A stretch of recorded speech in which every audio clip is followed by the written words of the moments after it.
মনে হয়েছিল যে কলার থেকে কলার দামটা একটু বেশি। তা আমি আবার একটু মানে বাইরে বের হলে টিকটক করি, তো আমি একটা টিকটক করে নিয়েছিলাম তখন ফলের দোকানের সামনে দাঁড়িয়ে।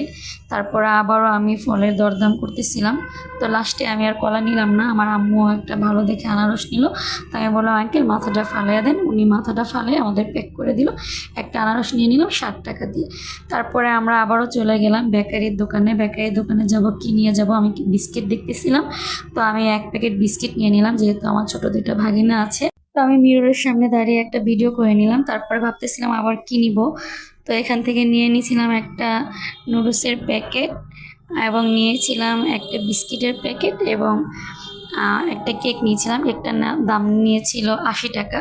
তো আমার আম্মু হচ্ছে বাইরের দিকে গাড়ি খুঁজতেছিল। আমি আবারও মানে মিররের সামনে দাঁড়িয়ে 2টা টিকটক করে নিলাম। আসলে মিররের সামনে দাঁড়ালে আমার মাথা ঠিক থাকে না, যেখানে মিরর দেখি সেখানে আমি